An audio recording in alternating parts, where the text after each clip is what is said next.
একদিন Jalaluddin Rumi একটা বনের মাঝ দিয়ে যাওয়ার সময় একটা তিতির পাখি ধরে ফেলেন। রুমি যখন ভাবছেন যে পাখিটিকে কিভাবে খাবেন, আগুনে জ্বলছে নাকি তরকারি রান্না করে, এমন সময় পাখিটি বলে উঠল, রুমি, তুমি তোমার এই জীবনে এত গোস্ত খেয়েছ, অথচ তোমার এই আমিষের আকুতি শেষ হয় না। তুমি যদি আমাকে মুক্ত করে দাও, তাহলে আমি তোমাকে 3টি পরামর্শ দিব, যা তোমার জীবনকে সন্তুষ্টি আর শান্তিতে ভরে দিবে।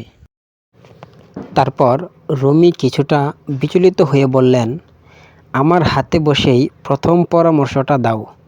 যদি পছন্দ না হয় সঙ্গে সঙ্গে হত্যা করব তোমাকে। পাখিটি রাজি হয়ে বলল, তুমি সবসময় তোমার বন্ধুদের উদ্ভট সব আলোচনায় বিচলিত হয়ে পড়ো। এর চেয়ে তাদেরকে তাদের মতো থাকতে দাও, তাতে তোমার জীবন শ্রেয়তর হবে।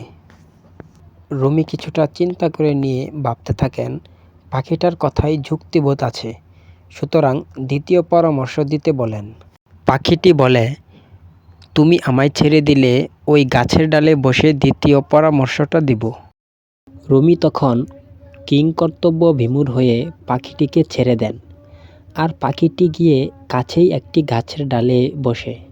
পাখিটি এবার তার দ্বিতীয় পরামর্শের কথাটি বলে, রুমি, অতীতকে কখনো পাল্টানো যায় না, সুতরাং বর্তমান মুহূর্তটিকে উপভোগ করো, আর ভবিষ্যতের জন্য বাঁচো।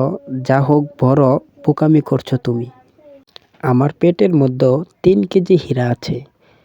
তুমি এটা পেলে তোমার 3 পুরুষ বসে বসে খেতে পারতো। সাংঘাতিক গাবড়ে গিয়ে রুমি তিতিরের পেছনে রেগে ছুটতে থাকেন তাকে আবার ধরতে। পাখিটি তখন জুড়ে জুড়ে বলে, রুমি, তুমি দেখছি আমার পরামর্শ একেবারেই শুনলে না। আমার নিজেরই ওজন যেখানে 2 কেজির বেশি নয়, সেখানে আমার পেটে কি করে 3 কেজি হীরা থাকতে পারে? তুমি দেখছি এখনো উদ্ভট আর বোধহীন কথায় প্রতিক্রিয়া দেখাচ্ছ। দ্বিতীয়ত, আমি এরই মাঝে তোমাকে ছেড়ে গিয়েছি। তোমার জীবনে এখন আমি অতীতের বিষয়। পুরোপুরি স্তম্ভিত হয়ে রুমি তখন তৃতীয় পরামর্শের জন্য অনুরোধ করেন। তিতির পাখিটি বলে, রুমি শোনো, সবাইকে উপদেশ দিতে যেও না, শুধু তাদের উপর।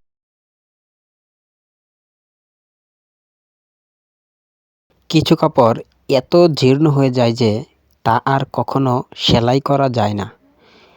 তাই নিজের জন্য সময় ও বুদ্ধি ব্যয় করো, কারণ সময় অতি মূল্যবান এবং তা ক্রমশই তোমার জীবন থেকে কমে যাচ্ছে।